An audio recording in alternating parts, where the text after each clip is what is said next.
summer comes to a close, let me show you an update of my garden. I'm very proud of how it turned out. I think it's noticeably better than last year's garden. I love the proliferation of various flowers that I didn't have last year. I wanted a flower garden, so I made one. I couldn't grow lupins last year as I did not have enough time. We only arrived at this house at the end of June, so there were lots of things I couldn't really grow.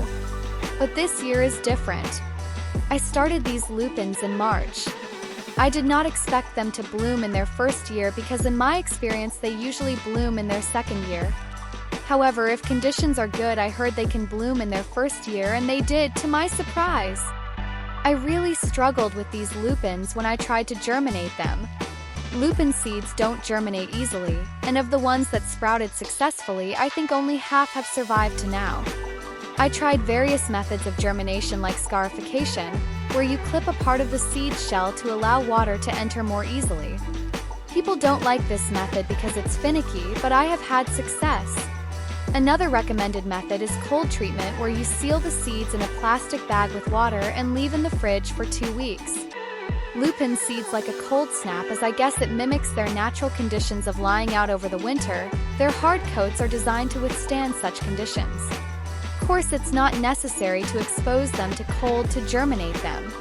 The main method I use to germinate them is just sticking them in dirt and keeping them moist. My lupins bloomed late in August, which is not outside their natural time window. I hope these seed pods will ripen before fall, as they prefer hot, dry conditions to open. The ones growing now came from a combination of wild and store-bought.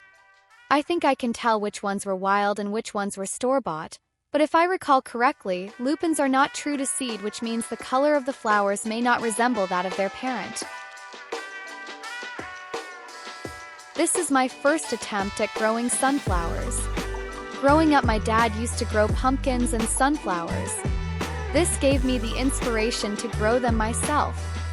I was riding my bike once and I saw a giant sunflower growing in someone's backyard, so I decided I wanted a giant sunflower too. I bought the largest variety I could get my hands on at the store, called Teo. They are not the largest variety I know of, as I heard the mammoth variety is the largest.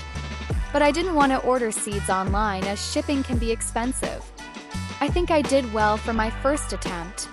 It can get pretty windy here in Alberta, so I took care to stake these so as to not topple over.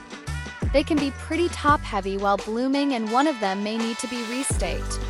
I am learning for myself that plant spacing is important for sunflowers, as the ones that were planted too close together are the smallest, and the ones that had plenty of room to grow are the tallest. I heard that sunflower blooms are edible, not just the seeds, the entire head. I may test this theory soon. Hopefully the birds won't devour my seeds before I can harvest. I tried growing pumpkins last year, but the gourds did not have enough time to fully mature. This year I had a full 2 extra months of growing time. I'm hoping my gourds will fully mature this year, but the powdery mildew may make this complicated. My pumpkin plants are being taken over by powdery mildew. I tried spraying with a store-bought fungicide. It worked until it didn't. So I switched up my strategy of using a homemade remedy. I filled this spray pump with a mixture of 3 tablespoons of baking soda and 3 tablespoons of vegetable oil. The baking soda hinders the growth of the fungus and the oil helps it to stick. Apparently, the conditions this summer have been great for the proliferation of powdery mildew, hot and humid with not enough airflow among the foliage. Additionally, I have been having trouble with successfully pollinating my female flowers. These tiny bugs are drawn to my flowers and they seem to be repelling pollinators. I tried hand pollinating, but that has limited success too. So far, I only have 3 gourds which seem healthy and are growing successfully. One of my pumpkin plants is, I guess, a vining variety that spreads all over the place. I tried to make it grow upward with a circular trellis, but it quickly outgrew that and is now trying to take over my whole garden.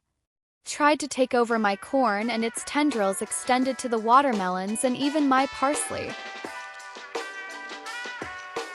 Broccoli is another thing I could grow this year. When I first sprouted my broccoli in March, they weren't getting enough light as seedlings, so as a result their stems grew weak, so they grew curled instead of straight up. They call this leggy. It's when seedlings have to grow too tall and thin to reach the light. It means they're not getting enough. When this happens, the seedlings can fall over.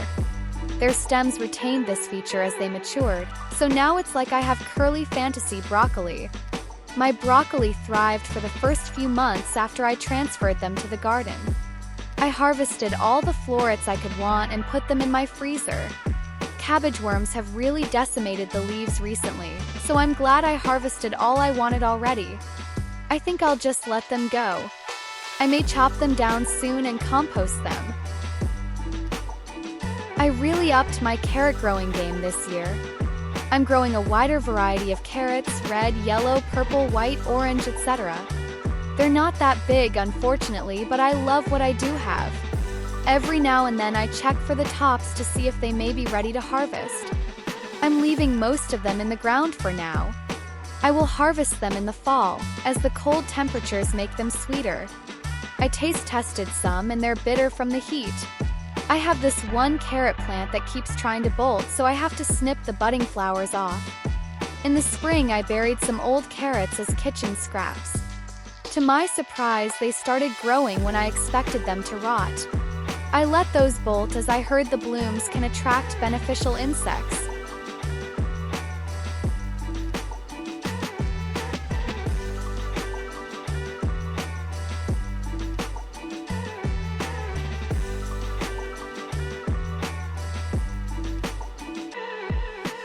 I've never grown nasturtiums before, but they're my new favorite flower. Their leaves are unusual and attractive, and their blooms are gorgeous and come in a wide variety of colors. I heard they are beneficial to the garden as they repel pests. When you bite into their edible leaves, they have a peppery flavor, and I have used them in my stews several times. I have this one nasturtium that has taken over my walkway.